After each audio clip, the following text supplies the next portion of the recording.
निम्न जातीय आंदोलन, ठीक है, डिप्रेस्ड क्लास मूवमेंट, है ना, या लोअर कास्ट मूवमेंट, ठीक है।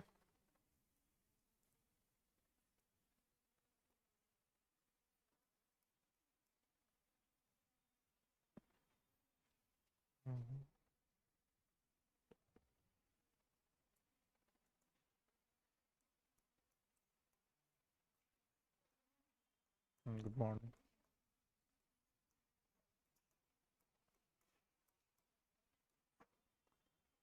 निम्न जातीय आंदोलन, ठीक है, लोअर कास्ट मूवमेंट। तो क्योंकि सोशल रिफॉर्म आप देख चुके हैं कि सामाजिक सुधार भी हो रहा था, तो सामाजिक सुधार के साथ यह भी डिमांड हो रहा था कि समाज में जो लोअर कास्ट के साथ, निम्न जातियों के साथ जो भेदभाव था, उस भेदभाव को खत्म किया जाए ना, उस भेदभाव को समाप्त किया जाए, इसके लिए निम्न जातीय आंदोलन भी हुआ था। और निम्न जातीय आंदोलन की जो शुरुआत हुई वो सबसे पहले महाराष्ट्र से हुई थी। कहां से? महाराष्ट्र, ठीक है। लिखेंगे कि निम्न जातीय आंदोलन की शुरुआत महाराष्ट्र से हुई थी। निम्न जातीय आंदोलन की शुरुआत महाराष्ट्र से हुई थी, ठीक है। जिसमें सबसे महत्वपूर्ण जो कमिटी थी जो ये कर रही थी, जिसने इसको स्टार्ट करा था, उसका नाम था सत्यशोधक समाज। सत्य शोधक समाज, सत्यशोधक सोसाइटी, ठीक है, सत्यशोधक समाज। हाँ, संस्था थी, है ना, संस्था थी, ठीक है, सत्यशोधक समाज। तो बेसिकली इसका उद्देश्य था जो निम्न जाति के लोग थे उनका क्या करना, उनका रिफॉर्म करना, उनका सुधार करना, उनको अधिकार दिलाना, ये इसका काम था। तो लिखेंगे इसका फाउंडर ज्योतिबा फुले, ठीक है, संस्थापक ज्योतिबा फुले।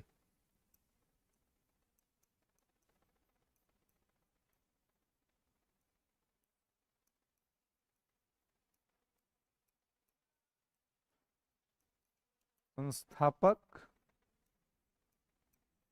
ज्योतिबा फुले, ठीक है।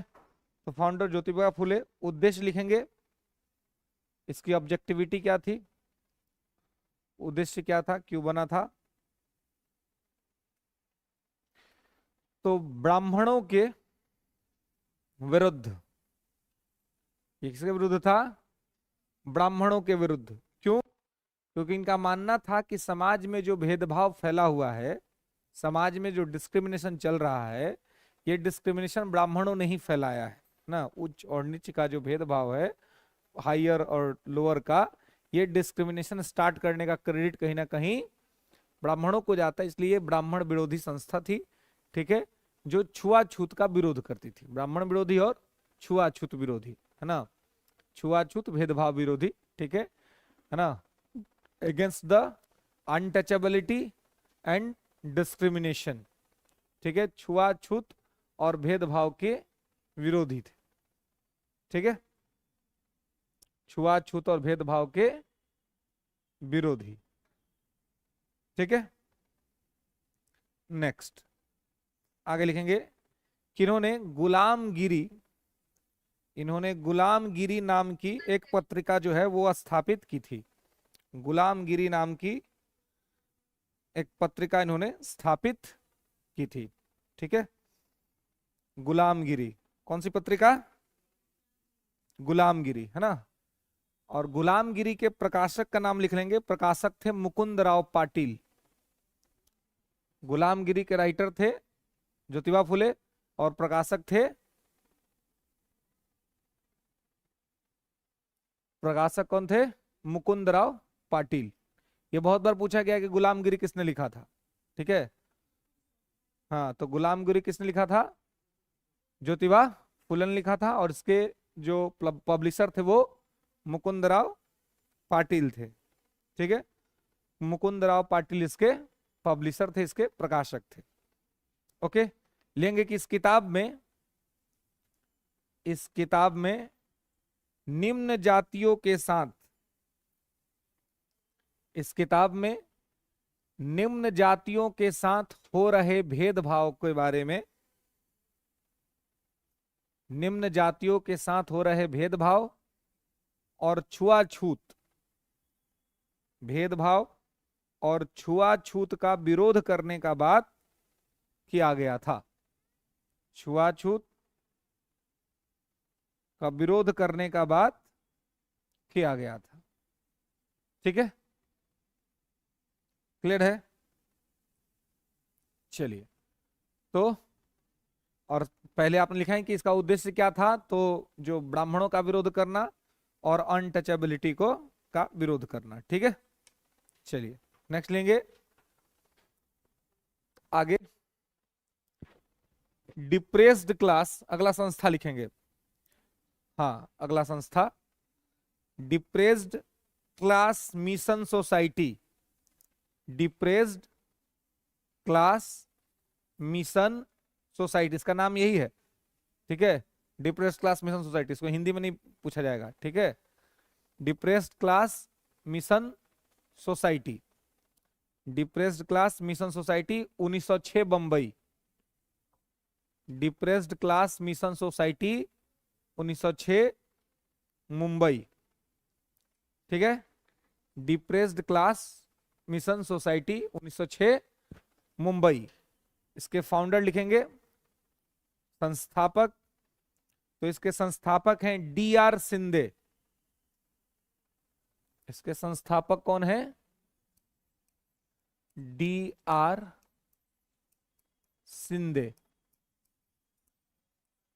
D.R. शिंदे इसके फाउंडर हैं डिप्रेस्ड क्लास मिशन सोसाइटी के। ठीक है, और इसके पहले प्रेसिडेंट यानी प्रथम अध्यक्ष, इसके पहले प्रेसिडेंट, प्रथम अध्यक्ष, तो इसके प्रथम अध्यक्ष कौन है?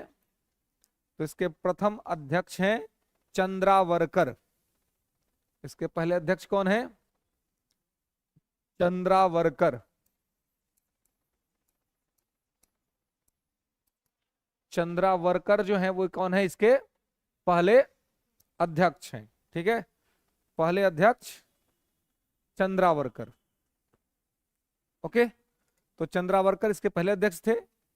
इसका काम क्या था? उद्देश्य लिख लेंगे, ऑब्जेक्टिव। ऑब्जेक्टिव क्या था? उद्देश्य, तो उद्देश्य था निम्न वर्ग का उत्थान, निम्न वर्ग का उत्थान, है ना, प्रमोशन ऑफ लोअर क्लास, निम्न वर्ग का उत्थान। ठीक है, नेक्स्ट। अब एक और व्यक्ति हैं, अगला नाम लिखेंगे, उनका नाम है साहू जी महाराज। ठीक है, साहू जी महाराज। हाँ, ठीक है, साहू जी महाराज। ठीक है, लिखेंगे कि ये कोल्हापुर के राजा थे। साहू जी महाराज के बारे में लिखेंगे कि ये कोल्हापुर के, हाँ, ये कोल्हापुर के राजा थे और इन्होंने ही सबसे पहली बार, इन्होंने ही सबसे पहली बार, इन्होंने ही सबसे पहली बार क्या किया था? तो इन्होंने ही सबसे पहली बार निम्न जातियों को आरक्षण दी थी। इन्होंने ही सबसे पहली बार निम्न जातियों को आरक्षण दी थी, रिजर्वेशन। ठीक है, तो अगर पूछा था कि ऑफिशियली सबसे पहले आरक्षण की बात किसने की थी भारत में, या सबसे पहले किसने दी थी, तो साहू जी महाराज ने दिया था लोअर कास्ट को, उनके प्रमोशन के लिए, उनके उत्थान के लिए। ठीक है, उनके राइज के लिए। और इन्होंने एक संस्था बनाई थी, देखिए ये संस्था है सत्य शोधक समाज। और साहू जी महाराज ने जो संस्था बनाई थी उसका नाम है सर्वशोधक समाज। ठीक है, ले लेंगे, इन्होंने एक संस्था बनाई थी सर्वशोधक समाज, सर्वशोधक समाज। ठीक है, सर्वशोधक समाज। तो सर्वशोधक समाज किसने बनाया था? साहू जी महाराज ने। ठीक है, नेक्स्ट चलिए आगे लिखेंगे बी आर अंबेडकर। अगला व्यक्ति है, हाँ, बी आर अंबेडकर। इन्होंने भी लोअर कास्ट डिप्रेस्ड क्लास के लिए बहुत सारा काम किया है, इसलिए आप देखते हैं इनका नाम बहुत लिया जाता है ना। इनके नाम पे बहुत सारी संस्थाएं बनती हैं, संस्थाएं चलती हैं, है ना। चलिए, क्या 1823 में, 1873 में, हाँ। चलिए, तो बी आर अंबेडकर, तो बी आर अंबेडकर द्वारा जो स्थापित संस्थाएं थी वो कौन कौन सी संस्था थी? तो लिखेंगे B R Ambedkar, the all India depressed class federation, the all India, the all India depressed class federation 1920, the all India depressed class federation 1920। अब देखिए, the all India depress class federation जो है ये 1920 में स्थापित हुई और इसका स्थापक कौन है? B R Ambedkar. लेकिन इसी से एकदम मिलता जुलता एक संस्था है the all India depressed class association. तो एसोसिएशन जो है ये महात्मा गांधी का है ना। आज जो फेडरेशन है ये अंबेडकर का है ना। तो यहीं पर साइड में लिख लीजिएगा, है ना, क्योंकि एकदम सेम है, मिलता जुलता, तो कंफ्यूजन हो सकता है, ताकि जब आप भी आप रिवीजन करें तो दोनों साथ साथ रिवीजन हो जाए। लिख लेंगे the all India depressed class association, the all India depressed class association 1932 and it is established by M K Gandhi. ठीक है, चलिए, तो ये महात्मा गांधी ने 1932 में स्थापित किया था the all India depressed class association. The all India depressed class federation किसने बनाया था? अंबेडकर ने बनाया था। ठीक है, तो चूंकि यहाँ पे आप पढ़ रहे हैं अंबेडकर, लेकिन उसी से मिलता जुलता संस्था है the all India depressed class association, तो ये गांधी का है ना। तो the all India depressed class federation Ambedkar ने बनाया, the all India depressed class association Gandhi ने बनाया। उन्होंने 1920 में बनाया था, उन्होंने 1932 में बनाया था। ठीक है, क्या हिंदी क्या होगा? ये संस्था का नाम है ना। तो संस्था का नाम, अगर इसका हिंदी निकालना चाहे तो निकाल सकते हैं। The all India depressed class, depressed मतलब कि जो दबाया गया समूह है ना, तो दबाया गया समूह का संघ। ठीक है, लेकिन ऐसा नहीं पूछेगा, ये पूछेगा जब भी पूछेगा तो ये संस्था का नाम है, तो संस्था का नाम जिस रूप में फेमस होता है उसी रूप में पूछा जाता है। ठीक है, चलिए नेक्स्ट आगे लिखेंगे बहिष्कृत हितकारिणी सभा। अब देखिए, अब इसको इंग्लिश में नहीं पूछा जाएगा, है ना। अब इस इंग्लिश का कि सर इसको इंग्लिश में क्या कहेंगे, है ना, तो ट्रांसलेशन तो हो जाएगा, लेकिन संस्था का नाम है। अब जैसे आपका नाम कुछ भी है तो देवनागरी लिपि में लिखिए चाहे रोमन में लिखिए, बात एक ही है ना। बहिष्कृत हितकारिणी सभा, बहिष्कृत हितकारिणी सभा मतलब समझ रहे हैं? बहिष्कृत हितकारिणी मतलब जिनको कि समाज ने बहिष्कार कर दिया, है ना। तो बहिष्कृत हितकारिणी, समाज ने जिनका बहिष्कार किया उनका हित करना है, उनकी अच्छाई करनी, उनके बारे में बेहतर काम करना है। तो बहिष्कृत हितकारिणी सभा, समाज के ऐसे लोग जिनका समाज ने बहिष्कार कर दिया है, छुआछूत के स्तर पे, जातीयता के स्तर पे, तो उनका क्या करना है? उनका हित करना है। तो ये अम्बेडकर साहब ने बनाया था बहिष्कृत हितकारिणी सभा 1924, 1924। ठीक है, 1924। इसके बाद लिखेंगे समाज समता संघ, समाज समता संघ। ठीक है, समाज समता संघ ये भी किसकी संस्था है? बी आर अंबेडकर की ही संस्था है। समाज समता संघ,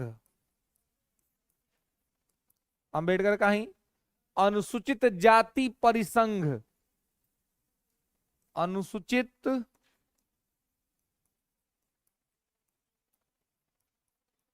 अनुसूचित जाति परिसंघ, अनुसूचित जाति परिसंघ 1942, समाज समता संघ और अनुसूचित जाति परिसंघ ये दोनों एक ही साथ बनाए थे 1942 में, 1942, 1942। ठीक है, नेक्स्ट स्वतंत्र श्रमिक पार्टी, स्वतंत्र श्रमिक पार्टी, स्वतंत्र श्रमिक पार्टी, ठीक है, इंडिपेंडेंट लेबर पार्टी। तो स्वतंत्र श्रमिक पार्टी जो है ये 1936 में बनी थी। ठीक है, तो ये सब किसने बनाया था? बी आर अम्बेडकर ने। ये सारी संस्थाएं बी आर अम्बेडकर की है, उनके द्वारा स्थापित संस्थाएं हैं जो उन्होंने स्थापित करा है। ठीक है, नेक्स्ट आगे लिखेंगे नोट करके कि मराठी में बहिष्कृत भारत, बहिष्कृत भारत, मराठी में बहिष्कृत भारत, मराठी में बहिष्कृत भारत नामक पत्रिका निकाला था, बहिष्कृत भारत नामक पत्रिका निकाला था। ठीक है, ओके, तो ये सब काम, हाँ ये सब अभी बी आर अम्बेडकर ही पढ़ रहे हैं। जब भी कोई नाम चेंज होगा या कोई संस्था बदलेगी मैं आपको बता दूंगा। ठीक है, चलिए अब ये बहिष्कृत भारत क्या है? तो मराठी की एक पत्रिका है ना। तो नाम ही है बहिष्कृत भारत, तो मतलब इसमें कौन से मुद्दे उठाए जा रहे होंगे? इसमें वही मुद्दा उठाया जा रहा होगा जो मुद्दा भारत में लोगों को, जिस समाज का बहिष्कार किया गया था, है ना, जिन लोगों को स्वीकारोक्ति नहीं थी, जिनको एक्सेप्टेंस नहीं था सोसाइटी के अंदर में, तो उनके हितों की बात यहाँ पर करते थे अम्बेडकर साहब, है ना। और इसलिए वो हमेशा इस बात पर जोर देते थे कि निम्न वर्गीय समाज के जो लोग हैं उनको पढ़ना पड़ेगा, है ना, क्योंकि पढ़ना, पढ़ाई ही वो एक ऐसा माध्यम है, शिक्षा ही एक ऐसा माध्यम है जिससे आपकी आइडेंटिटी बदल सकती है, आपका जो परिचय है वो बदल सकता है, वो आपका चेंज हो सकता है ना। तो इसलिए यहाँ पे ये बहिष्कृत भारत पत्रिका जो है सो इन्होंने निकाला था। ठीक है, अब यहाँ पर नोट करके एक बात और लिखेंगे जो महात्मा गांधी से संबंधित है, नोट करके लिखेंगे कि महात्मा गांधी ने 1932 ईस्वी में, महात्मा गांधी ने 1932 ईस्वी में, 1932 ईस्वी में अछूतों को हरिजन नाम दिया था। महात्मा गांधी ने 1932 में, 1932 में अछूतों को क्या नाम दिया? हरिजन, है ना, हरिजन नाम दिया। तो ये जो हरिजन नाम जो कहा था, या हरिजन एक्ट जो चलता है, तो ये जो हरिजन नाम है वो महात्मा गांधी ने ही दिया था 1932 में। ठीक है, नेक्स्ट लेंगे, और यहीं पर मतलब इसी समय हरिजन सेवक संघ, हरिजन सेवक संघ की स्थापना की थी, और इसी समय हरिजन सेवक संघ की स्थापना की थी, इसी समय हरिजन सेवक संघ की स्थापना की थी। ठीक है, हरिजन सेवक संघ,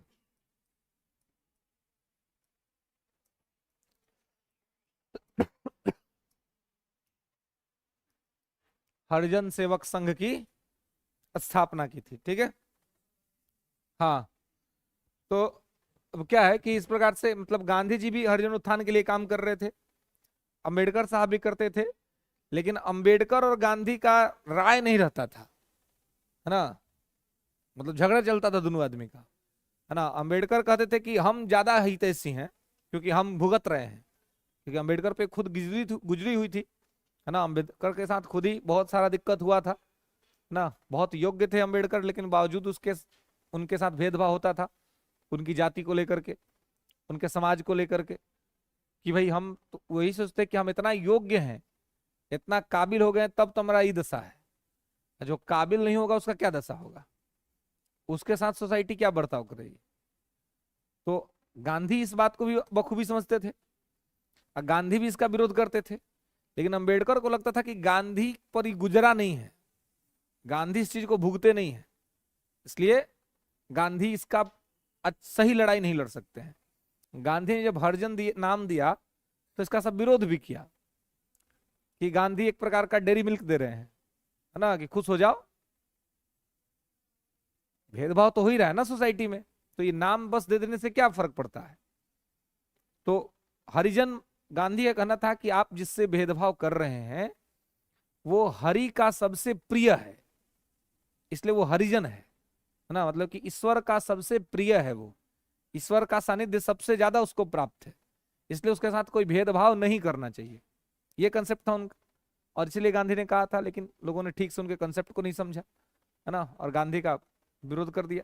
और आप देखते हैं गांधी का विरोध बहुत से लोग कर देते हैं, है ना, बहुत जगह पे कर देते हैं। अभी भी आप देखते होंगे बहुत से ऐसे लोग मिल जाएंगे जो गांधी के विरोधी होंगे, थाना के दरोगा के सामने कह दीजिए कि खड़ा होकर बोल दो, तो बोलने में हालत खराब हो जाएगा, है ना। वो थाना के दरोगा के सामने, चाहे गांव के एरिया का विधायक है, वो आ गया तो उसका जूता सीधा करते करते सबका टाइम निकल जाएगा।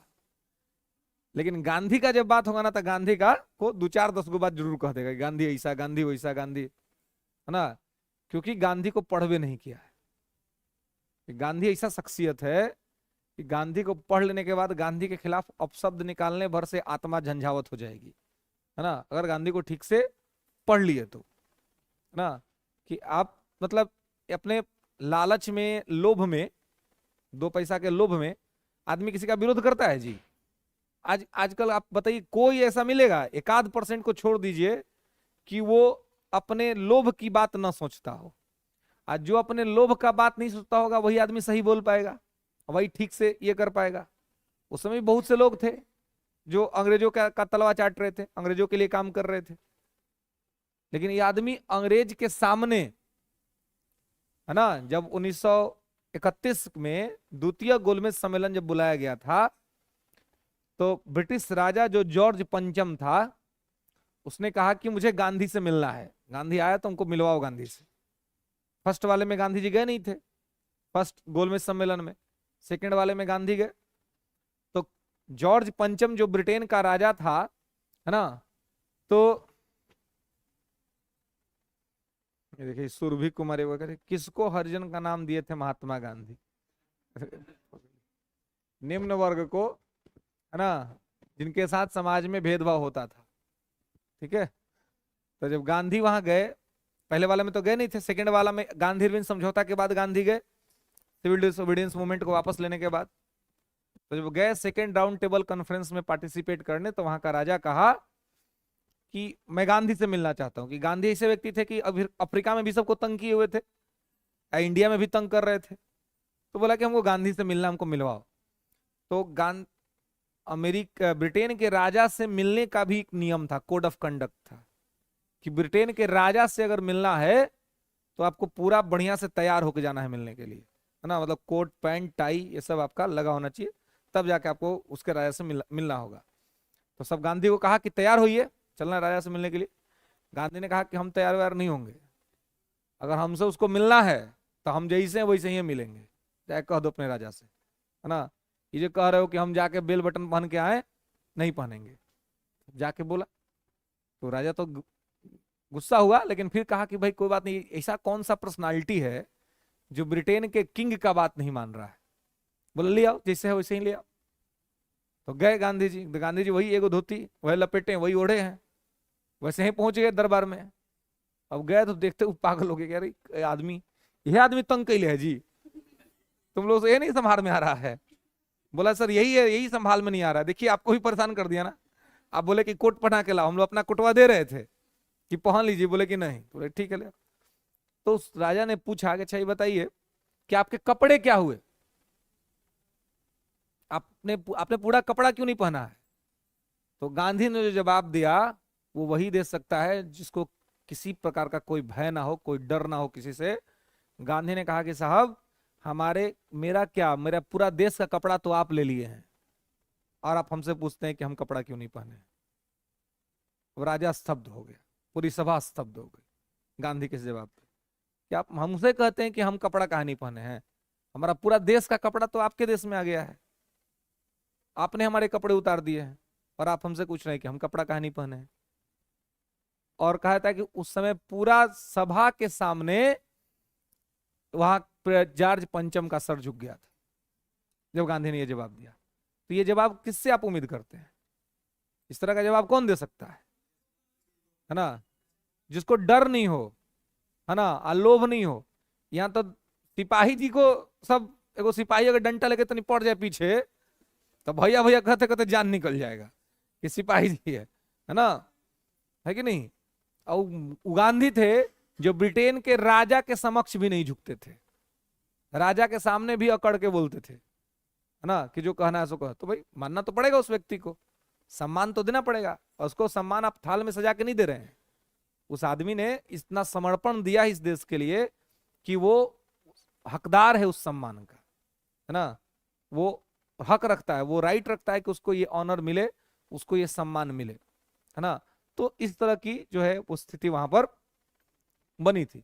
तो गांधी ने हर वर्ग के लिए, है ना, एक ही वर्ग नहीं, जो भी चीज जहां से भी गांधी को लगता था कि जो चीज भारत के विकास के लिए, भारत के यथार्थ को ठीक करने के लिए जो भी ठीक हो सकता है, उस सारा काम गांधी ने किया। एक आध दो कहीं कहीं पर कुछ मानवीय भूल हुई है, कुछ मानवीय गलतियां हुई हैं जो कि सबसे होती है ना। अगर मानो है तो कुछ एक आध % गलतियां तो हर जगह कोई ना कहीं होगा। अब 10 गो डिसीजन लीजिएगा तो 10 गो में से हो सकता है कि एक आध गो डिसीजन आपका गड़बड़ हो जाए, लेकिन एक आध डिसीजन गड़बड़ हो जाने के वजह से आपका लिया गया 9 गो डिसीजन तो खराब नहीं ना साबित हो जाएगा कि आप 9 को खराब कह दे, है ना। तो इसलिए एक आध उनके जो डिसीजन रहे हैं उस पर डिबेट रहता है जरूर इतिहास के अंदर में, लेकिन फिर भी वो व्यक्ति जो है सो अपनी आइडियोलॉजी और अपने विचारों को लेकर के वो काफी ज्यादा प्रभावकारी है ना। तो दुए तरह का आदमी गांधी का शिकायत कर सकता है अगर करने की थोड़ी करे हिम्मत तो। एक तो बेवकूफ टाइप जो बिल्कुल नहीं पढ़ा लिखा है, उसको ज्ञान नहीं है, उससे कहिए कि गांधी के 5 किताब के नाम बताओ, एगो नहीं बताएगा, लेकिन गांधी को भला बुरा बोलेगा। और दूसरा जो गांधी को खूब पढ़ा है, तो जो खूब पढ़ा है, ठीक ठाक पढ़ा है, तो वो 2-3 एक आध गलतियां जहां पे लगता है कि ये थोड़ा ठीक हो सकता था, वो कमियां निकाल सकता है कि यहां पर गांधी जी को थोड़ा सा कुछ और करना चाहिए था। लेकिन आप किसी से भी ये उम्मीद नहीं कर सकते हैं कि कोई व्यक्ति के जीवन में उससे कोई भूल ना हो। 200-400 काम कोई कर रहा है, उसमें से 2-4 को गलतियां तो होंगी ही, वो चाहे ईश्वर ही क्यों ना हो, है ना। अब वो अलग बात है कि अलग अलग गलतियां अलग अलग समय में जस्टिफाई होंगी, है ना। प्रभु राम भी आए थे रामावतार में, तो गलती तो हुई ना उनसे। आरोप तो लगता है कि बाली को गलत तरीके से मार दिया, लगता नहीं लगता है कि अगर मारना ही था, बाली को दंड देना ही था तो सामने से दे देते दंड जाकर के, ये पीछे से जंगल में छुप करके मारने का क्या जरूरत है जी, है ना। तो अब इसके अपने तर्क हैं, किस कारण से किया, तो तर्क तो गांधी के पास भी है ना। गांधी ने अगर चौरा चौरी कांड के पास नॉन कोऑपरेशन मूवमेंट वापस ले लिया तो तर्क गांधी के पास भी है ना।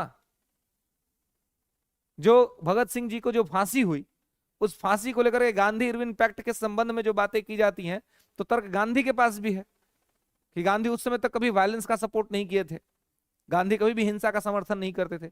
गांधी ने कहा कि मैं अभी भी हिंसा का सपोर्ट नहीं करूंगा, और नहीं किया गांधी ने। लेकिन वहां पे होता है कि गांधी को करना चाहिए था, है ना, गांधी चाहते तो बचा सकते थे। लेकिन अब ये गांधी की अपनी व्यक्तिगत सोच थी, उनका इंडिविजुअल थिंकिंग था कि गांधी ने वहां पर वो उस तरह का कोई प्रयास नहीं किया। उनकी अपनी कुछ अपनी समस्याएं रही होंगी या उनका अपना कुछ सोच रहा होगा, लेकिन ऐसा नहीं था कि गांधी क्रांतिकारियों का सम्मान नहीं करते थे। लेकिन गांधी क्रांतिकारियों के रास्ते को व्यवहारिक नहीं समझते थे। मतलब ठीक उसी प्रकार से कि घर का युवा का बर्ताव और घर के वृद्ध का बर्ताव कैसा होता है। तो युवा होगा तो मारकाट पर तुरंत उतर जाएगा। पड़ोसी ने अगर कुछ कांड किया, कुछ इधर उधर किया, तो आप तुरंत कहिए कि चलिए देख लेते हैं, आज ही मैटर कर देते हैं, है ना।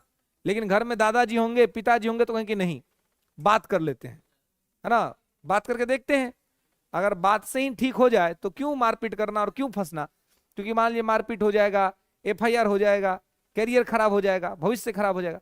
गांधी भी यही कहते थे कि हमारे पास हथियार नहीं है, लड़ने के लिए भी जो हथियार चाहिए वो कहां से चाहिए, उन्हीं का चाहिए। तो उन्हीं का हथियार लो करके उन्हीं से कितना दिन तक लड़ेंगे, है ना। तो जरूरी है कि हम क्या करें कि एक ऐसा रास्ता अख्तियार करें जिस रास्ता से हम आसानी से अंग्रेजों से लड़ पाए, है ना। लेकिन यही गांधी है कि जब परिस्थितियां ठीक हुई 1942 में, तो गांधी ने क्विट इंडिया मूवमेंट किया।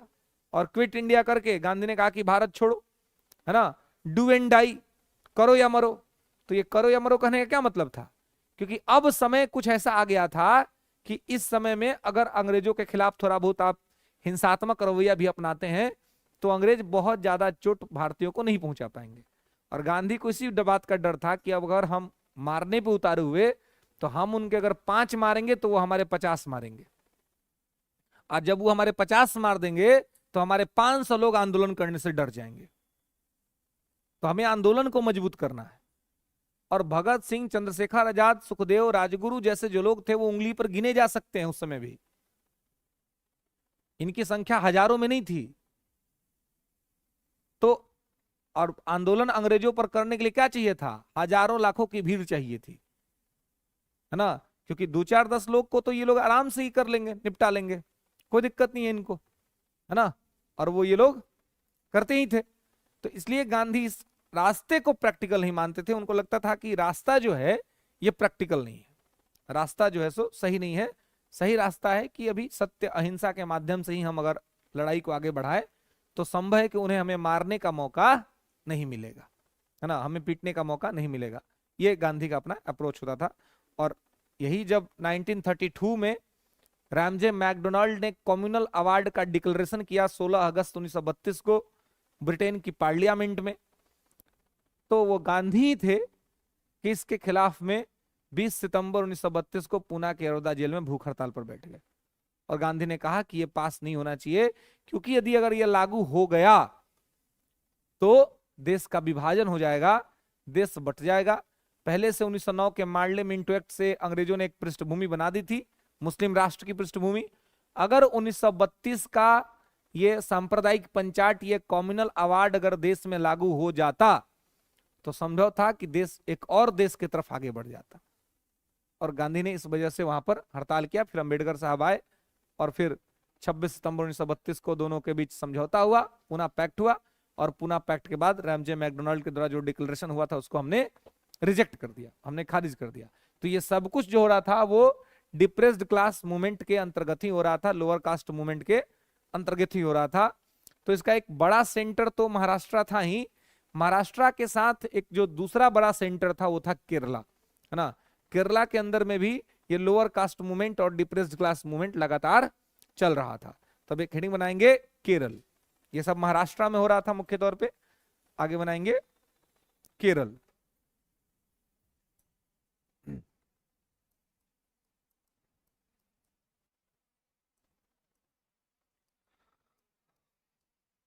केरल, तो केरल में जो मूवमेंट हुआ उसका नाम था अब्बीपुरम आंदोलन। अब्बीपुरम आंदोलन 1888।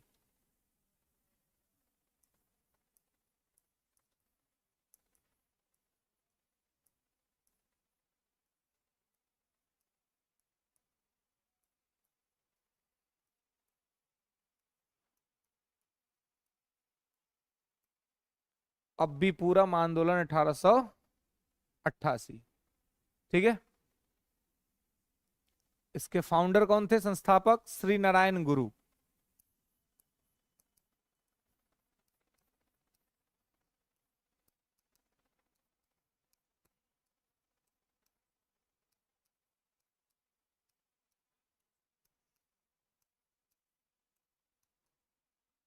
श्री नारायण गुरु।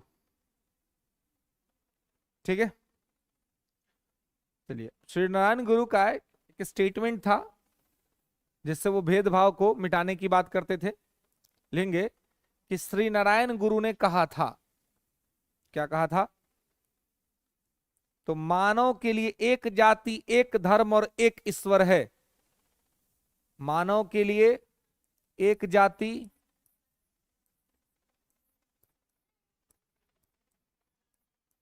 मानव के लिए एक जाति, एक धर्म,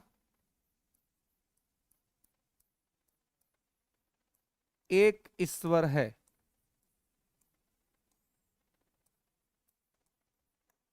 है ना?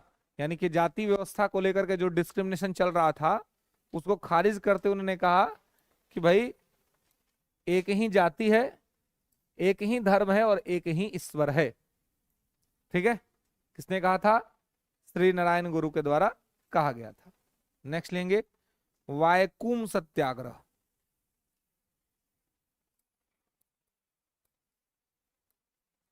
वायकुम सत्याग्रह,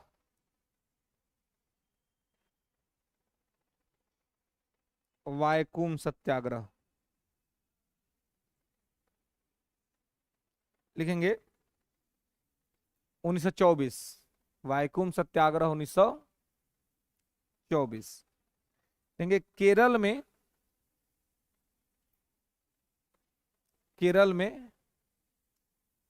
त्रावणकोर में, केरल में एक जगह है त्रावणकोर।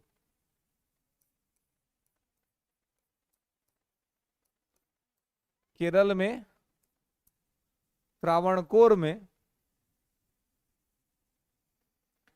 त्रावणकोर में वायकुम नामक गांव में,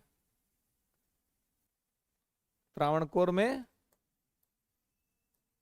वायकुम नामक गांव में हरिजनों के मंदिर प्रवेश को लेकर, वायकुम नामक गांव में हरिजनों के मंदिर प्रवेश को लेकर, हरिजनों के मंदिर प्रवेश को लेकर आंदोलन चलाया गया था।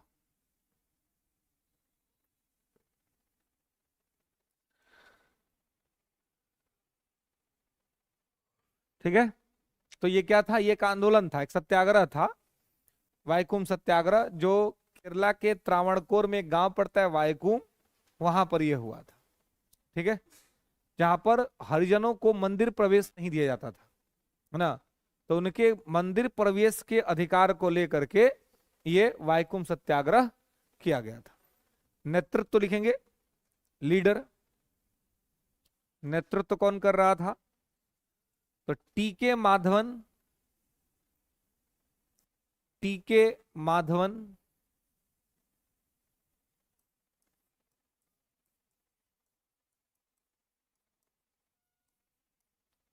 टीके माधवन, एन कुमारन, टीके माधवन, एन कुमारन, रामास्वामी नायकर, रामास्वामी नायकर इत्यादि, रामास्वामी नायकर इत्यादि। ठीक है, तो ये तीनों जो है इन्होंने क्या किया था? इसको नेतृत्व किया था। ठीक है, वायकुम सत्याग्रह को नोट करके लिखेंगे कि केरल कांग्रेस कमिटी, केरल कांग्रेस कमिटी तथा गांधी जी के द्वारा, केरल कांग्रेस कमिटी तथा गांधी जी के द्वारा इस आंदोलन को समर्थन दिया गया था। इस आंदोलन को समर्थन दिया गया था। केरल कांग्रेस कमेटी तथा गांधी जी के द्वारा इस आंदोलन को समर्थन दिया गया था। ठीक है, चलिए नेक्स्ट, गुरुवायूर सत्याग्रह। अगला संस्था गुरुवायूर सत्याग्रह।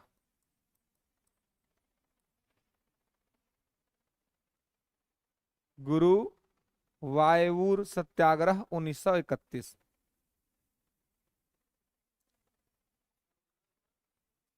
क्या लिखा भी है? गुरुवायूर सत्याग्रह 1931।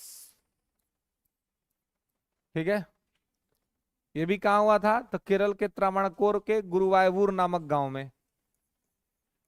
केरल में कहा? तो त्रावणकोर में एक गांव था वायूर, वहीं पर।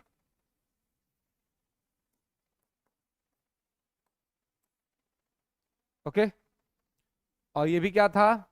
मंदिर प्रवेश आंदोलन। It was also temple entry movement. क्या था? मंदिर प्रवेश आंदोलन, क्योंकि यहां भी निम्न वर्ग को मंदिर प्रवेश नहीं दिया जा रहा था। तो ये मंदिर प्रवेश का मैटर हमेशा साउथ में थोड़ा चर्चा में रहता है ना। अयप्पा का जो मंदिर है ना, तो जिसको ब्रह्मचारी जी का मंदिर भी कहा जाता है, तो उसमें महिलाओं को प्रवेश नहीं दिया जाता था पहले, है ना, महिलाओं की एंट्री नहीं होती थी। ये बाद में सुप्रीम कोर्ट के निर्णय के बाद सुप्रीम कोर्ट ने आदेश दिया कि महिलाओं को वहां पर एंट्री करना चाहिए, महिलाओं को वहां पूजा पाठ करने का अधिकार मिलना चाहिए ना, नहीं तो वहां महिलाओं को पूजा पाठ का अधिकार नहीं था। ठीक है, तो 5 जज का बेंच बना था। उसमें 5 जज में 4 पुरुष जज थे और 1 महिला जज थी। जो महिला जज थे उनका नाम है इंदु सिंह मल्होत्रा। और 4 पुरुष जजों ने कहा कि महिलाओं को पूजा करने का अधिकार मिलना चाहिए अपने फैसले में, लेकिन जो महिला जज थी इंदु सिंह मल्होत्रा, उन्होंने कहा कि महिलाओं को वहां पूजा करने का अधिकार नहीं मिलना चाहिए। इस वजह से ये जजमेंट बहुत चर्चा में रहा था भारत में। हालांकि चूंकि जब भी कोई बेंच बनता है तो बहुमत का फैसला ही माना जाता है, तो 4 जज अगर थे तो बहुमत उन्हीं के पक्ष में था। इंदु सिंह मल्होत्रा ने एक बात कही कि हर जगह कोर्ट को नहीं एंट्री करनी चाहिए। अगर कहीं पर कोई सामाजिक मान्यता है, कोई सोशल ट्रेडिशनल को फॉलो किया जा रहा है, तो वहां पे ऐसा कहना कि वो जेंडर डिस्क्रिमिनेशन, ये ठीक नहीं है ना, वो लैंगिक भेदभाव कहना ठीक नहीं है, बल्कि ये उनकी अपनी प्रक्रिया है। सबका अपना अपना धर्म है, धर्म के अंदर में उनकी अपनी कुछ नियम हैं, कुछ रीति रिवाज है, जिसका पालन करने का अधिकार फंडामेंटल राइट में आर्टिकल 25 से 28 के अंतर्गत भी मिला हुआ है। तो इसके तहत उनको वो अधिकार है। और अगर उनको वो मंदिर प्रवेश नहीं दिया जा रहा है तो इससे कोई मतलब राइट्स नहीं इस तरह का कोई छीना जा रहा है जिससे कि उनके डेवलपमेंट में कोई ये हो, है ना। और ये सब लोग मानते भी थे पहले, लेकिन 2010 के आसपास में साउथ की एक एक्ट्रेस थी जिसका मूवी नहीं चलता था। होता है कि कुछ नहीं चल रहा है तो आदमी को पॉपुलरिटी मिल जाए, कहीं से भी कुछ भी हो जाए। मूवी चल नहीं रहा था मैडम का, चल गई अयप्पा के मंदिर में पूजा करने, एंट्री की, बस सब रोक लगा दिया कि नहीं जाइएगा। उनको बढ़िया मुद्दा मिल गया, मुद्दा लेके चल गई सुप्रीम कोर्ट कि देखिए हमको पूजा नहीं करने दिया जा रहा है। सुप्रीम कोर्ट ने इस मैटर को हियर किया। हियरिंग करने के बाद जजों ने आदेश दिया कि नहीं भाई, महिलाओं को भी, लेकिन अभी भी वहां की जो स्थानीय महिलाएं हैं वो स्वयं ही नहीं जाती हैं ना, जो वहां की परंपरा के मानने वाले लोग हैं वो नहीं जाते हैं। अयप्पा का मंदिर है, वहां पे वो कहा जाता है कि ब्रह्मचारी जी का मंदिर है, तो इसलिए मतलब बालिकाएं जा सकती हैं, है ना। 12 वर्ष से कम उम्र की जो लड़कियां हैं वो जा सकती हैं, वो वहां पूजा पाठ कर सकती हैं, उनको कोई दिक्कत नहीं है। लेकिन उसके बाद जैसे जैसे व्यक्ति युवावस्था में प्रवेश करता है तो वहां पर वर्जित कर दिया गया है। ठीक है, तो ये अपनी ट्रेडिशनल परंपराएं हैं, है ना, मतलब परंपरागत जो चीजें हैं उसको लेकर के चीजें की गई हैं। इसको अगर पूरा अगर आप देखिएगा कानूनी दृष्टि से तो आप कहेंगे कि ठीक नहीं है ना, क्योंकि आर्टिकल 14 कहता है कि भाई सब लोग समान है, 15 कहता है कि जाति धर्म लिंग वंश के स्थान पे के आधार पर आप भेदभाव नहीं कर सकते हैं। तो एक प्रकार का वो जेंडर डिस्क्रिमिनेशन है, तो वो नहीं होना चाहिए। लेकिन अगर कोई रिलीजियस मैटर है, धार्मिक मामला है, और उससे कोई शोषण नहीं हो रहा है, कोई एक्सप्लॉइटेशन नहीं हो रहा है, तो उसमें कोई दिक्कत नहीं। हाँ, अगर उससे एक्सप्लॉइटेशन हो रहा होता, अगर वहां जा करके या नहीं जाने से महिलाओं का कोई शोषण हो रहा होता, उनके विकास में बाधा उत्पन्न हो रहा होता, तो जरूर इसको सीरियस मैटर पर देखना पड़ता, ये करना पड़ता। लेकिन ऐसा कुछ नहीं था, बस इतना था कि भाई नहीं कर सकते, अंदर जाकर के पूजा आप नहीं कर सकते, ये एक परंपरा थी। लेकिन इससे कोई ये नहीं हो रहा था, एक प्रकार से अपने ट्रेडिशंस को चल रहा था। अब जैसे जो गलत चीज है तो गलत का तो विरोध होना चाहिए। जैसे सती प्रथा था तो सबने विरोध किया, आज सब लोग मानते हैं कि सती प्रथा गलत चीज था, नहीं होना चाहिए, है ना। जेंडर डिस्क्रिमिनेशन जो है सो गलत बात है ना, ये सब नहीं होना चाहिए। तो लेकिन अब अलग अलग तरह से लोग अलग अलग चीजों को सोचते हैं, है ना। अब कल एक व्यक्ति था, बड़े बड़े क्लोजेस्ट व्यक्ति नहीं था, व्यक्ति थे, बहुत सारे लोग थे। तो कुछ मैटर, एक हाईकोर्ट का उनका कुछ मैटर चल रहा था, तो उसमें कुछ जजमेंट आया था, तो राय लेने के लिए आए हुए थे कि सर इसमें क्या हो सकता है ना। तो हाईकोर्ट का जजमेंट उनको लीड हो गया, हाईकोर्ट से उनको जमीनी विवाद था, लेकिन जमीन कोई और कब्जा कर लिया, ठीक ना, तो उससे चल रहा था। तो कब्जा किसी और ने किया और उस जमीन में बसा किसी और को दिया, है ना। तो हालांकि सबऑर्डिनेट कोर्ट से वो लोग केस हारे हुए थे और हाई कोर्ट से फैसला आ गया, हाई कोर्ट ने उनको लीड दे दी। तो बोला कि अगला प्रोसेस क्या होगा, कि अगला प्रोसेस आप सबऑर्डिनेट कोर्ट जाकर के उसको दिखलाएंगे, वहां से ऑर्डर होगा, ऑर्डर हाई कोर्ट कर दिया तो आपका तो लीड हो ही चुका है। सबऑर्डिनेट कोर्ट को कल इन्फॉर्मेशन देना है, आपको इन्फॉर्म करके आप वहां पे जाकर के एक्वायर कर सकते हैं। तो ऐसे नहीं होता कि कुछ लोकाचार की बातें होने लगती है। तो उनका कहना था कि जो वहां पर क्या है कि वो लोग अपना पैतृक जमीन था जिस पर कि सामने वाले ने ऑक्युपाई किया, उसको किया हुआ था, तो उसमें जिस व्यक्ति को बसाया था उसको 4-5 बेटियां हैं केवल, उसको कोई बेटा नहीं है ना, उसको कोई लड़का नहीं है। तो उन्होंने कहा कि जानते हैं सर बढ़िया हुआ। उन्होंने क्या बढ़िया हुआ जी? तो बोला कि उसको को बेटा नहीं है, देखिए ना भगवान उसके कर्म का फल उसको दे दिए। तो हमने कहा यार ये तो ठीक बात नहीं है, बेटी होना या बेटा होना इसमें भगवान का क्या मतलब है भाई? भगवान थोड़ा ना कोई फल दे देंगे, है ना। बेटी भी अगर उसको हुई है तो थोड़ा ना कह सकते हैं कि बेटी होना उसके पापों का परिणाम है, ये तो गलत बात है। लेकिन सोसाइटी में यही धारणा चलती है ना, कि अगर खाली बेटी हो गई ना तो बेटा ना भइलो ना तो पाप लग गया। अरे भाई, बोले कि चलिए आज से अगर 50 साल पहले कोई ये बात कहता तो समझ में आती थी कि अनपढ़ था, पढ़ा लिखा नहीं था, तो समझ में आता है ना। लेकिन आप पढ़ लिख करके पूरा चीज पढ़ करके ना, बेटा होना या बेटी होना ही भगवान थोड़ा ना करते हैं जी, ये आपका बॉडी तय करता है ना। आप बायोलॉजी पढ़ेंगे, क्रोमोजोम तय करता है ना, कि आपके क्रोमोजोम क्या है। It's completely depends on main, ये पुरुष तय करता है कि उसको बेटा होगी या बेटी। लेकिन समाज में पहले से महिला को ताना दो तो खाली बेटी हो रही है, अरे पगला बेटवा का ना दो, दोष बेटवा का ना है जी, प्रॉब्लम तो कहीं और है। आप दोष किसको दे रहे हैं? मतलब हमारे समाज में तो ये होता रहा है ना शुरू से, ये मानना पड़ेगा। और इसको ऊपर से मतलब एक तो ये है, ऊपर से कह रहे ना कि भगवान दे दिए। यार भगवान इतना फुर्सत में बैठे हुए हैं, यह सब मैटर हैंडल कर रहे हैं क्या भगवान आजकल? पूरा प्रकृति को संरक्षित करने का जिम्मेवारी ईश्वर लेके बैठे हुए हैं, इतना छोटा मैटर वो हैंडल नहीं करते हैं, वो आप ही को दे दिए कि आप ही हैंडल करिए ये सब मैटर, है ना। तो अब लोग नहीं, नहीं उसको लड़का नहीं हुआ ना तो ये उसके पाप का परिणाम है। हम बोले कि इस तरह का बेवकूफ वाला बात अगर बतियाना होगा तो कल से हमारे पास नहीं आना, ना आ गया तो फिर दिक्कत हो जाएगा। हाँ, ये कहिए कि उसने गलती किया, उसने मानवीय काम नहीं किया आपके साथ, आपका जमीन हड़प पर करके और उस जमीन पर किसी को बसा देना, ये सब काम ठीक नहीं हुआ। लेकिन इसके लिए खाली उसको बेटी हो रही है तो वो पापी है, अरे हमारे सनातन में तो कहा गया है कि अगर बेटी हो रही तो सबसे बढ़िया आदमी है वो, है ना। ये अलग बात है ना कि दहेज डौरी ओरी के वजह से ना आदमी सब फंसा दिया मैटर।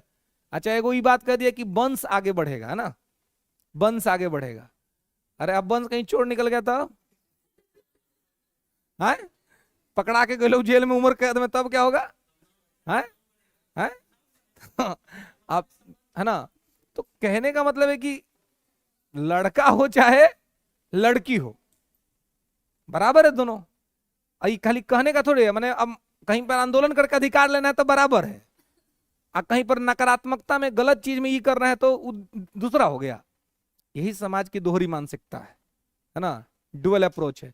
और मैं दावे से कहता हूं कि महिलाओं का शोषण सबसे ज्यादा महिलाएं स्वयं करती हैं, क्योंकि ये बात कहने वाला भी महिला ही थी। जितना पुरुष शोषण नहीं करता है ना, उतना महिला स्वयं महिलाएं का शोषण करती है। अब जितना ताना मारने वाली देख लीजिएगा, अगर किसी महिला को कोई ताना मार रहा है तो पुरुष कम होगा, कोई ना कोई महिला होगी जो ताना मार रहे, तोरा बेटा न भेलो। इतना काम कहने के पुरुष के थोड़ा ना फुर्सत है जी, वो तो बेचारा गया अपना दोपहरिया में ड्यूटी करे, है कि नहीं। इन्हें तो मैटर टाइम मिलल है पूरा, अब ये चल, है ना। तो ये दिक्कत है। आप कहीं भी देखिएगा, अगर आप एनएसएसओ का डाटा भी पढ़िएगा कि घरेलू हिंसा जो होती है, डोमेस्टिक वायलेंस होती है, तो डोमेस्टिक वायलेंस में जो झगड़ा होता है वो झगड़ा महिला महिला का ही होता है। पति तो बेचारा शाम को आता है तो दोनों, माँ का भी बात सुनना है, पत्नी का भी बात सुनना है ना। इसी स्थिति में उसका स्थिति बड़ा गड़बड़ हो जाता है। दिक्कत यह है कि वो किसका ना सुने, है ना। मतलब मैं समझ सकता हूं कि माता और पत्नी के साथ संतुलन स्थापित करना ठीक उसी प्रकार से है जैसे भारत सरकार को अमेरिका और रसिया के बीच विदेश नीति को संतुलित करना। कभी कभी भारत जब अमेरिका के पक्ष में चला जाता है तो रसिया नाराज हो जाता है। रसिया कहता है देख हम तो पुराना दोस्त हैं, तुम्हारा जब जब संकट आया, तुमको 62 में संकट आया, तुमको 71 में संकट आया, तुमको 99 में संकट आया, 90 में तुम्हारा अर्थव्यवस्था डूब गया था, तब भी हम तुम्हारे साथ खड़े थे, है ना। तब तुम चल गया अमेरिका के साथ थे। अमेरिका कहता है कि वर्तमान आवश्यकता हम ही है ना, परमाणु हम ही देंगे, नया टेक्नोलॉजी हम ही देंगे, है ना। तो वह पत्नी है अमेरिका, पत्नी कहती है कि भाई माँ का तो धीरे धीरे उम्र हो ना रहा है, लॉन्ग टर्म तो हम ही ना चलेंगे तुम्हारे साथ। रूस है माँ, वो कहती है पला तोरा बचपन से हम ही पल ले, है ना, बचपन से पाल पोस के खिला पिला के तुमको बड़ा हम किए, 2 दिन भैया शादी नहीं हुआ, तुम उधर का गुलामी कर रहा है। तब अब ऐसा में संतुलन स्थापित करना बहुत जरूरी हो जाता है कि माँ को भी ये फील ना हो कि पुत्र हमसे दूर चल जा रहा है, अब पत्नी को भी फील ना हो कि पति हमसे दूर जा रहा है। एक ठीक तरीके से ये करना चाहिए, है क्या क्या। देखिए मैंने फिलहाल तो ऐसा कुछ नहीं किया है ना, कोई एक्सपीरियंस नहीं है। हाँ हाँ बिल्कुल। लेकिन देखिए माँ दोबारा नहीं मिल सकती है ना, लेकिन इसका मतलब ये नहीं है कि आप पत्नी का सम्मान ना करें, है ना, या पत्नी को कुछ करे। हम्म तो वही तो तब से वही तो कहा जा रहा है ना। हम लोग कहाँ गए कि माँ को छोड़ दीजिए, कोई बोला है जी कि माँ को छोड़ दीजिए, मतलब कि दोनों इंपॉर्टेंट है ना। दोनों में से किसी को आपके व्यवहार के द्वारा नहीं लगना चाहिए कि आप किसी को इग्नोर कर रहे हैं, है ना। एक माँ जिसने अगर अपना पूरा जीवन आपको दे रहा है, तो एक पत्नी हो जो सबको छोड़ के आपके पास आई है, तो उसके लिए भी कौन सोचेगा, आप ही को सोचना पड़ेगा, है ना।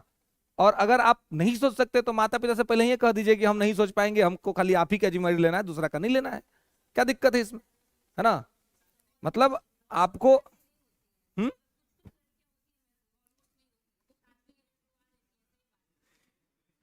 कोई भी लड़की किसी को नहीं छुड़वा सकती है जी, नहीं छुड़वा सकती है। बस लड़का बढ़िया होना चाहिए, है ना। एकदम गलत सलत तरफ लगता है, लड़की आके बिगाड़ दी, लड़की को बिगाड़ती है तो खुद दिमाग गड़बड़ाई ले तो कौन बिगाड़ देगा, है कि नहीं, है ना। ये लड़का पर सब डिपेंड करता है ना। और लड़की तो दूसरे घर से आई है, आप उसको जिस तरह से कानून अपना समझाएंगे कि हमारा संविधान क्या है, आप बताइए कि आपका संविधान पंथ निरपेक्ष संविधान है, आप बताइए कि आपके देश का संविधान, आपके घर का संविधान इक्वलिटी की बात करता है, वो फॉलो करेगी। लेकिन पहले ही ये बता दीजिए कि हमारा देश का संविधान पाकिस्तान वाला है, तो वो समझ जाएगी कि अच्छा ये पाकिस्तान वाला मॉडल यहाँ चल रहा है, तो अपन मॉडल लगा देगी धीरे से। आपको अपना मॉड्यूल ठीक रखना पड़ेगा, अपना